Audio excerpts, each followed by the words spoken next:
नमस्कार, मैं हूं शबाना खान और आप देख रहे हैं सत्य हिंदी की न्यूज बुलेटिन। आइए नजर डालते हैं आज की ताजा सुर्खियों पर। अमेरिकी वायुसेना का एक विमान इराक में दुर्घटनाग्रस्त। अमेरिकी सेंट्रल कमांड का बयान जारी। कहा यह घटना ना तो शत्रु की गोलाबारी के कारण हुई और ना ही अपनी ही सेना की गोलाबारी के कारण। अमेरिकी वायुसेना का एक विमान इराक में दुर्घटनाग्रस्त हो गया। अमेरिकी सेंट्रल कमांड ने इसकी जानकारी दी और बताया कि विमान में 5 सदस्य सवार थे।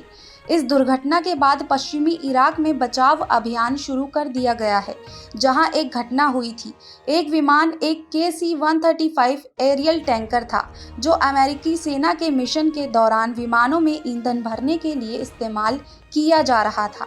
अमेरिकी सेंट्रल कमांड ने कहा कि उसे एक अमेरिकी KC-135 रिफ्यूलिंग विमान के खोने की जानकारी मिली है। यह घटना ऑपरेशन एपिक फ्यूरी के दौरान एक मित्र देश के हवाई क्षेत्र में हुई और बचाव कार्य जारी है। इस घटना में 2 विमान शामिल थे। इसमें से एक विमान पश्चिमी इराक में दुर्घटनाग्रस्त हो गया और दूसरा सुरक्षित रूप से उतर गया।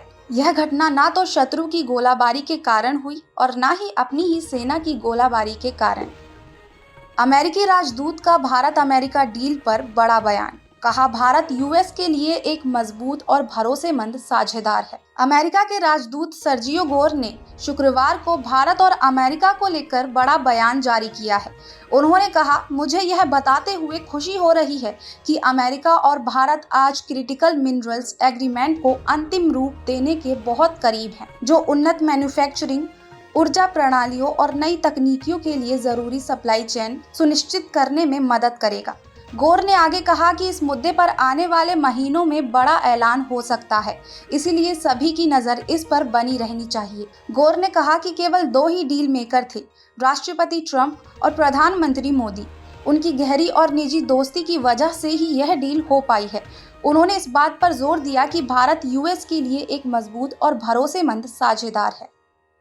अमेरिकी राष्ट्रपति डोनाल्ड ट्रंप ने दी ईरान को बड़ी चेतावनी। कहा, हम ईरान की आतंकवादी सरकार को पूरी तरह से तबाह कर देंगे। अमेरिकी राष्ट्रपति डोनाल्ड ट्रंप ने शुक्रवार को ईरान के खिलाफ एक बार फिर चेतावनी दी है।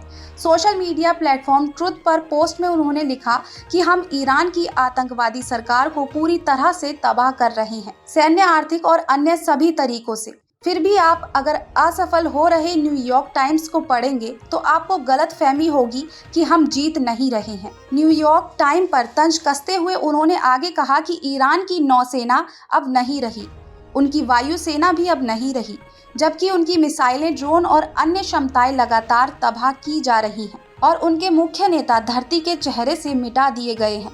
उन्होंने लिखा, हमारे पास बेजोड़ मारक क्षमता है, असीमित गोला बारूद है और हमारे पास काफ़ी समय है। आज देखिए कि इस पागल और नीच लोगों में क्या होता है। उन्होंने आगे कहा कि वे 47 साल से पूरी दुनिया में बेगुनाह लोगों को मारते आ रहे हैं और अब मैं अमेरिका का 47वां राष्ट्रपति होने के नाते उन्हें मार रहा हूं। ऐसा करना मेरे लिए कितने बड़े सम्मान की बात है। आपको बता दें कि उनका यह पोस्ट मुज्तबा खामनेई की चेतावनी के बाद आया था, जिसमें उन्होंने कहा था कि अमेरिका और इजराइल के साथ युद्ध में हुई मौतों का बदला लेना ईरान की सबसे बड़ी प्राथमिकताओं में से एक है। साथ ही अब तक बदले की कार्रवाई कुछ हद तक शुरू हो चुकी है, लेकिन जब तक पूरा बदला नहीं लिया जाएगा, यह मुद्दा ईरान की प्राथमिकता बना रहेगा। प्रधानमंत्री का LPG सिलेंडर पर बड़ा बयान। कहा, हम LPG संकट से निपट लेंगे, वैसे ही जैसे कोरोना से निपटे थे। प्रधानमंत्री नरेंद्र मोदी ने गुरुवार को NXT समिट को संबोधित करते हुए कहा कि मुझे 140 करोड़ भारतीयों पर पूरा भरोसा है कि ठीक कोविड के समय की तरह हम इस संकट से भी उबर जाएंगे। उन्होंने आगे कहा कि हमारा संकल्प स्पष्ट है कि दुनिया के अलग अलग हिस्सों में हो रहे युद्धों के कारण नागरिकों को किसी भी तरह की समस्या का सामना न करना पड़े। मोदी ने कहा, मैं राज्य सरकारों से अनुरोध करता हूं कि ऐसे समय में कालाबाजारी और जमाखोरी करने वालों को रोकने के लिए वे अपनी निगरानी बढ़ाएं। उन्होंने बताया कि भारत की राजनीति पेट्रोलियम भंडार अब 50 लाख टन से अधिक हो चुका है, जबकि LPG कनेक्शनों की संख्या 2014 में 14 करोड़ से बढ़कर अब 33 करोड़ हो गई है। साथ ही वैश्विक चुनौतियों के बावजूद भारत लगातार आगे बढ़ रहा है और वैश्विक विकास के एक मुख्य चालक के रूप में अपनी भूमिका निभा रहा है। दुनिया एक मुश्किल दौर से गुजर रही है, लेकिन भारत तेज और स्थिर गति से आगे बढ़ रहा है। पीएम मोदी ने ईरान के राष्ट्रपति से की बात, बढ़ते तनाव पर जताई चिंता। पश्चिम एशिया में बढ़ते तनाव के बीच प्रधानमंत्री नरेंद्र मोदी ने गुरुवार 12 मार्च 2026 को ईरान के राष्ट्रपति मसूद पेजेश्कियन से फोन पर बातचीत की। प्रधानमंत्री मोदी ने सोशल मीडिया प्लेटफॉर्म एक्स पर इसकी जानकारी दी। उन्होंने कहा कि इस बातचीत में क्षेत्र के गंभीर हालात पर चर्चा हुई। प्रधानमंत्री ने तनाव बढ़ने, आम लोगों की मौतें और नागरिक ढांचे को हुए नुकसान पर गहरी चिंता जताई और कहा कि भारत शांति और बातचीत के रास्ते का समर्थन करता है। प्रधानमंत्री ने यह भी कहा कि हालात को संभालने के लिए संवाद और कूटनीति ही सबसे बेहतर रास्ता है। मुज्तबा खामेनेई का बड़ा बयान, कहा हमले का मुआवजा लेंगे, नहीं मिला तो संपत्ति तबाह करेंगे। पश्चिम एशिया में बढ़ते तनाव के बीच ईरान के नए सुप्रीम लीडर मुज्तबा खामेनेई ने क्षेत्र के देशों को कड़ा संदेश दिया है। मुज्तबा खामेनेई ने कहा कि इलाके के देशों को साफ करना होगा कि वे ईरान के खिलाफ हमला करने वालों के साथ हैं या नहीं। उन्होंने कहा जो देश ईरान के पड़ोस में अमेरिका को सैन्य ठिकाने दे रहे हैं, उन्हें उन ठिकानों को जल्द बंद कर देना चाहिए। खामेनेई ने यह भी कहा कि अमेरिका वर्षों से कुछ पड़ोसी देशों में अपने सैन्य ठिकाने बनाता रहा है। उनके मुताबिक हाल ही में ईरान पर हुए हमलों में इनमें से कुछ ठिकानों का इस्तेमाल किया गया है। ईरान के सुप्रीम लीडर ने दावा किया कि ईरान ने जवाबी कार्यवाही में सिर्फ उन्हीं सैन्य ठिकानों को निशाना बनाया, न कि उन देशों की जमीन को। उन्होंने कहा कि ईरान ने पहले ही चेतावनी दी थी कि अगर इन ठिकानों का इस्तेमाल हमले के लिए हुआ तो उन्हें निशाना बनाया जाएगा। मुज्तबा खामेनेई ने अपने बयान में यह भी कहा कि ईरान अपने दुश्मनों से हमले का मुआवजा वसूलेगा। अगर दुश्मन मुआवजा देने से इनकार करता है तो ईरान उसके आर्थिक या अन्य संसाधनों से बराबर की कीमत वसूल करेगा, और अगर ऐसा करना भी संभव नहीं हुआ तो ईरान दुश्मन की संपत्तियों को नुकसान पहुंचाकर बराबरी का जवाब देगा। खामेनेई के इस कड़े बयान के बाद पश्चिम एशिया में तनाव और बढ़ने की आशंका जताई जा रही है। दुबई के केंद्रीय इलाके में जोरदार धमाका, आसमान में फैला धुएं का गुबार। संयुक्त अरब अमीरात के दुबई से एक बड़ी खबर सामने आई है। समाचार एजेंसी AFP के मुताबिक दुबई के एक केंद्रीय इलाके में जोरदार धमाका हुआ है, जिसके बाद आसमान में धुएं का बड़ा गुबार उड़ता दिखाई दे रहा है। धमाके की आवाज से आसपास की इमारतें हिल गईं और इसके बाद शहर की मुख्य सड़क शेख जायद रोड की दिशा में सायरन की आवाजें सुनाई दी। यह घटना ऐसे समय हुई है जब एक दिन पहले ही दुबई के फाइनेंशियल डिस्ट्रिक्ट के पास एक ड्रोन गिरा था। उस घटना के बाद कई कंपनियों ने एहतियात के तौर पर अपने कर्मचारियों को दफ्तरों से बाहर निकाल दिया था।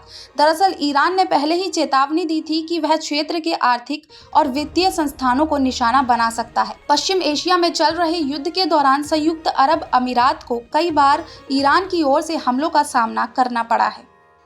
ट्रंप का तेल की महंगाई पर बड़ा बयान, कहा जब तेल महंगा होता है तो हम बहुत पैसा कमाते हैं। ट्रंप ने तेल के महंगे होने पर बड़ा बयान दिया है। उन्होंने अपने सोशल मीडिया पर लिखा, जब तेल महंगा होता है तो हम बहुत पैसा कमाते हैं। उन्होंने यह भी कहा कि उनकी प्राथमिकता ईरान को परमाणु हथियार हासिल करने से रोकना है। उनका मकसद पैसा कमाना है और विश्व शांति के लिए वे ईरान पर दबाव बना रही हैं। युद्ध की वजह से जहाज़ों की आवाजाही से तेल बाजार में बाधा आ रही है, जिससे कीमतें ऊपर जाती हैं और फिर अमेरिकी ऊर्जा कंपनियों को लाभ मिलता है। अमेरिका के ऊर्जा मंत्री का बड़ा बयान, कहा अमेरिका अभी हार्मोन्स के टैंकरों की सुरक्षा के लिए तैयार नहीं। अमेरिका के ऊर्जा मंत्री क्रिस राइट ने कहा कि फिलहाल अमेरिका सेना हार्मोन्स जल डमरू मध्य से गुजरने वाले तेल टैंकरों को सुरक्षा देने के लिए तैयार नहीं है।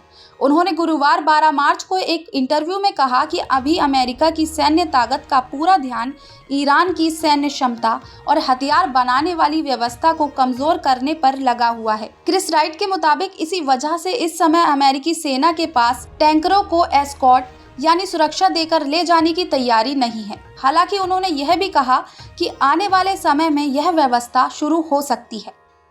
अफगानिस्तान का पाकिस्तान पर पलटवार, दिया हवाई हमले का करारा जवाब। पाकिस्तान ने अफगानिस्तान के काबुल, कंधार जैसे बड़े इलाकों में हवाई हमला किया, जिसके बाद इसके जवाब में अफगानिस्तान ने पलटवार शुरू कर दिया है। तालिबान के प्रवक्ता जाहिबुल्लाह मुजाहिद ने अपने सोशल मीडिया हैंडल एक्स पर पोस्ट किया और लिखा कि पाकिस्तानी हमलों में कंधार के साथ साथ पक्तिया और पक्तिका भी शामिल है। जो पाकिस्तान की सीमा से लगते हैं। कंधार, जहां प्रशासन के सर्वोच्च नेता हिब्तुल्ला अंखुजादा का निवास है, में हवाई अड्डों के पास स्थित काम एयर एयरलाइंस के ईंधन डिपो पर हवाई हमले हुए। यह कंपनी नागरिक विमानों और संयुक्त राष्ट्र के विमानों को ईंधन की आपूर्ति करती है। पाकिस्तान का कहना है कि उसने इस संघर्ष में किसी भी नागरिक को नहीं मारा है। पिछले कुछ हफ्तों में अफगानिस्तान और पाकिस्तान सेनाओं के बीच सीमा पर बार बार झड़पें हुई हैं, जिससे व्यापार बाधित हुआ है और आसपास के निवासियों को अपने घर छोड़ने के लिए मजबूर होना पड़ा है। आपको बता दें कि पाकिस्तान ने अफगानिस्तान के काबुल, कंधार जैसे बड़े इलाकों में हवाई हमला किया था, जिसके बाद तालिबान ने आरोप लगाया था कि इस हमले में आम लोगों के घर पूरी तरह से तबाह हो गए हैं। साथ ही मरने वालों में औरतों और बच्चों की भी संख्या है। आज के लिए इतना ही। बने रहिए सत्य हिंदी के साथ। धन्यवाद।